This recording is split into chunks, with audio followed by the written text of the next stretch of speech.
Hello and welcome to Bluepilling. I am your host Devest the A10. Today I will be discussing the Soviet Union during the Second World War and their contributions to the Allied victory. Of course, I won't just be rattling off the fake news pushed by the Russians. Remember, the Russians always lie. I have almost 2 decades of research on the topic. Now I am here to present my case. My main points will be: 1. The Axis would have won on the Eastern Front without American intervention. 2. The Axis war effort was focused against the United States. 3.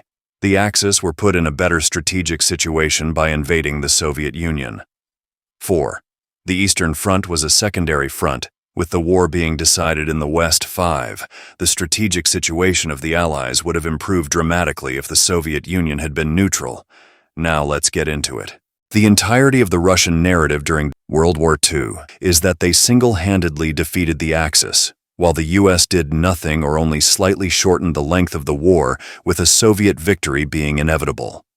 Pointing out the number of Axis and Soviets killed on the Eastern Front is their primary thought-terminating cliché. First off, the number of Soviet civilian deaths doesn't really prove anything except for the brutality of the Nazis and the incompetence of the Soviets, so it has no real bearing on the discussion. You don't win a war by dying for your country, but by helping your enemy die for his. As for the Axis casualties on the Eastern Front, there were about 4.5 million killed, and that same amount captured for a total of 9 million. Though the Russians will wildly inflate that number, typically by adding in prisoners of war who were killed later to the captured and KIA as 2 separate casualties, other times just by outright making up numbers. I will add that about 20% of the Axis manpower on the Eastern Front came from Soviet citizens serving as auxiliaries for the Nazis.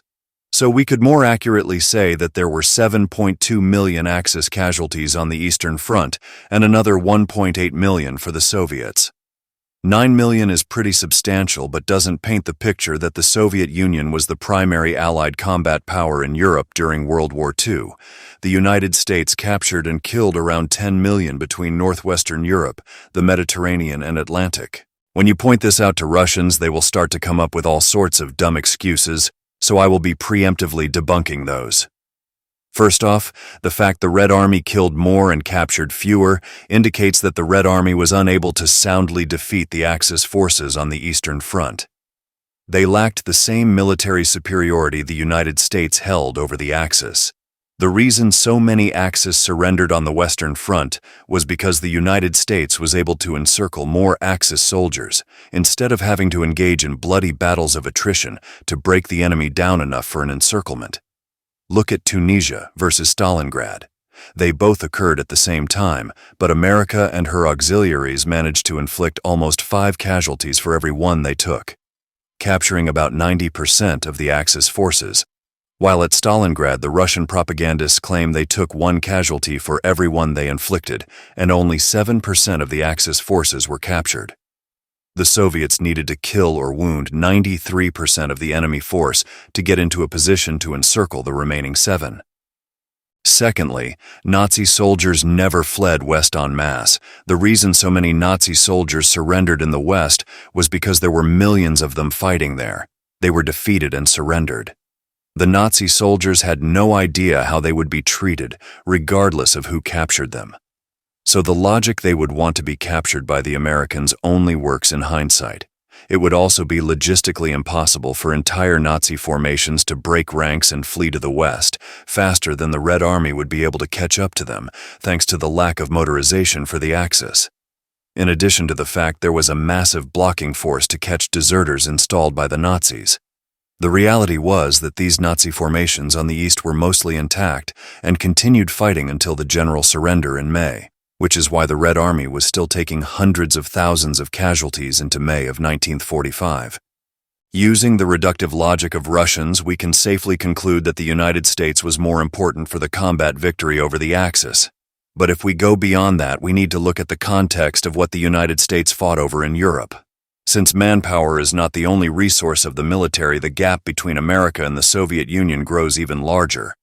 The Red Army was fighting to reclaim land they had ceded in 1941 and 1942. They only started to strike against their enemy in 1945 when they pushed into Eastern Europe. land that was mostly just empty farmland with very little industrialization. The only thing of value to the Nazis was the population to be exploited and the oil in Romania. On the other hand, the United States was fighting over the control of the most heavily industrialized regions of Europe in France, Italy, Germany, and Benelux. This meant that the Nazis only stopped being able to function as the U.S. pushed farther and farther because they lost their economic base to American efforts. In fact, the Axis were never close to running out of combat manpower, so the numbers of soldiers the Soviets killed didn't really matter, but we'll get into that later. While the ground forces got the bulk of the Nazi manpower, most of their actual capital and resources were invested in the Air Force and Navy. The Luftwaffe and Kriegsmarine were almost entirely focused on fighting against the United States. The Soviet Union didn't have any navy or convoys to attack, and the Luftwaffe basically just used the Red Army for target practice. Each Class 7 U-boat took as much steel as it took to construct 30 Panzer IVs. Submarines were the only thing that Germany produced more of than the Allies, using the equivalent of 35,000 tanks worth of steel. The Nazis produced more anti-aircraft guns than howitzers. They weren't doing that to defend against the Red Army Air Force. The majority of ammunition was being used by the anti-air guns to try and stop American bombers. The majority of their fuel went to fighting against the United States. 40% went to the ground forces, while 60% went to the Luftwaffe and Marine since the Wehrmacht couldn't make submarines or planes run on horses. So even if all of the Axis ground forces had been facing the Soviet Union, most of the fuel would still be used against the U.S. In reality, it was probably above 80% of their fuel going against the U.S. The quality of Axis ground forces the United States faced off against was generally superior too. For instance, while only 20% of the Axis forces were motorized as a whole, 100% of the forces in North Africa were motorized because it was infeasible to use European draft horses in North Africa. But with all that in mind, it's not enough to simply accept the reality that the USSR didn't do as much to defeat the Nazis as the US did. That statement is technically correct, but the reality is that the USSR was a net contributor to the Axis war effort until 1945 and effectively weakened the Allies. Even if we limit our perspective of the Soviet war effort until after Operation Barbarossa began, ignoring when Hitler and Stalin were allies. Everything that the Nazis said about the Soviet Union being a failed state on the verge of collapse was factually correct.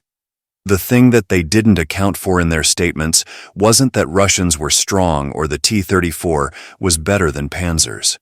It was the fact that the United States ended up replacing the Soviet economy for the duration of the war. Operation Barbarossa ended without the total collapse of the Soviet Union because the Nazis had to rest, reorganize, and consolidate their monumental gains before continuing their advance, not because the Red Army had successfully stopped them. This is why the Nazis were still on the offensive in the East until almost a year after Barbarossa ended. This momentum was only reversed because the Axis reinforcements intended for Stalingrad were redirected towards North Africa. The Nazis lost 2,800 tanks, 2,800 planes, and 225,000 troops during Barbarossa. But they captured huge amounts of Soviet equipment, and the stuff they lost was almost invariably already obsolete. So the material losses were basically null. 225,000 men sounds like a lot of casualties, but within the context of the 20 million or so the Axis took, that represents 1% of their total casualties. Even if the collaborators weren't all combat power. What was really important was the amount of labor this provided to the Nazi war machine. Every Soviet laborer in the German economy allowed for a German worker to be freed up and conscripted. So how many Soviet collaborators were there? 88 million if we are to use the most conservative estimates. I can't emote with this AI to emphasize how insane that is. This is because at least 90 million Soviet citizens lived in occupied territory or were captured as combatants, while the most liberal estimates put out 2 million Soviet partisans who on paper resisted Nazi rule. This effectively gave the Nazis an unlimited supply of labor to exploit for their economy. As previously mentioned, it only ceased to function because the U.S. disrupted their supply chains and destroyed their ground forces faster than they could be created. So the Soviet Union lost over half of their 171 million people early into the war, with millions of them joining the Axis as combatants against the Red Army. This is hardly a crippling defeat of the Axis by the stout Red Army as we are led to believe. In addition to the total collapse of their labor reserve and manpower, the Soviet economy ceased to function because they had no food. Soviet agriculture under Stalin was so bad that North Korea looks like a breadbasket by comparison. The command economy had pushed workers into industrialized labor without automating agriculture enough to replace the lost labor. Soviet agriculture was peasant-based, which meant that productivity was based entirely on the manpower of the farms, and they had just lost all their manpower. The Soviets then had to draw away more peasants for military service and military production. The final nail in the coffin was the fact that most of their arable land was captured by the Nazis during Barbarossa, such as Ukraine or Belarus, or couldn't produce because it was serving as the battleground, such as at Stalingrad.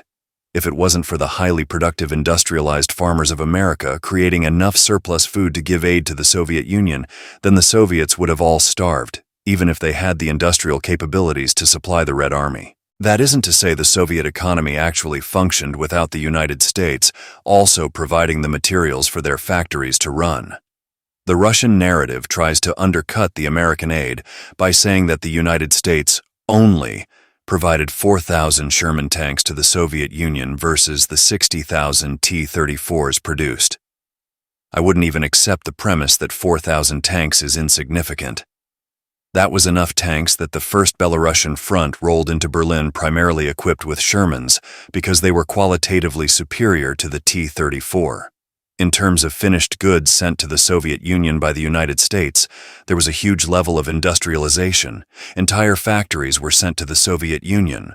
Almost everything automotive came from the United States, including all of their train engines, 400,000 trucks, and 11,000 combat aircraft, which were superior to their domestic fleet. The fuel to run all of this came from the United States too, as America was the only country with the oil infrastructure to support a fully mechanized army.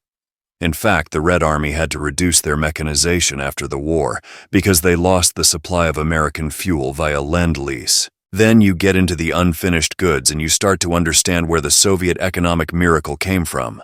Like, how could the Soviets expand T-34 production from 3,000 vehicles in 1941 to 12,000 in 1942 while their economy was cut down to a fraction?